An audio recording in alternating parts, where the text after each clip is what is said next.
Picture this. The ground trembles, the clouds churn. 4 shadows sweep across the land, each one ancient, powerful, and tied to the rising storm that threatens the realms. Hello, fellow adventurers, and welcome to today's episode. Today, we're diving into 4 legendary dragons of Dungeons & Dragons 5e, each one playing a role in the chaos surrounding the Tyranny of Dragons campaign. From the crackling deserts of the Blue Dragon, to the frozen peaks of the Silver, to the radiant might of the Gold, and finally the burning fury of the Red. These are the creatures whose choices shape the fate of the world. Blue dragons are the masterminds of the wastelands, cunning, territorial, strategic. In Tyranny of Dragons, they become powerful allies or devastating enemies, depending on how the cult of the dragon manipulates them. Their lightning breath can split stone, their desert lairs stretch for miles beneath the dunes, and their patience makes them terrifying hunters. A blue dragon doesn't rush. It plans, it waits, it strikes when the storm is at its peak.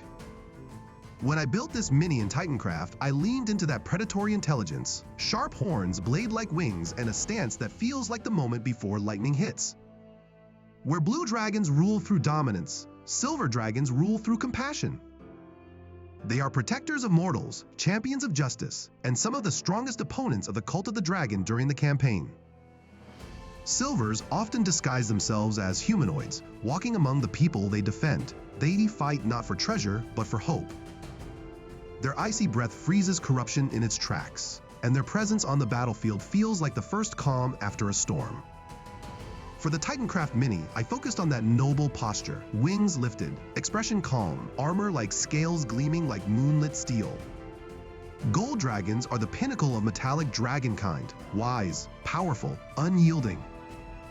They rarely intervene in mortal affairs, but when the cult of the dragon threatens to bring Tiamat into the world, even the golds cannot remain silent. Their fire burns hotter than any forge, their weakening breath can sap the strength of armies, and their sense of justice is absolute. A gold dragon doesn't fight for glory, it fights for balance. In TitanCraft, I emphasize that regal authority, broad wings, sweeping horns, and a stance that radiates ancient power. And then, there are the Reds. The most feared of all chromatic dragons, driven by greed, pride, and an unquenchable hunger for domination. In Tyranny of Dragons, the cult seeks them out relentlessly, for if a red dragon joins their cause, entire kingdoms can fall in a single night. Their fire can melt stone, their rage can level mountains, and their presence alone can turn the sky blood red. When I built this mini in TitanCraft, I captured that raw fury. Massive wings, jagged scales, and a stance that feels like it's moments away from unleashing a world-ending roar. 4 dragons, 4 forces, 4 choices that shape the fate of the realms.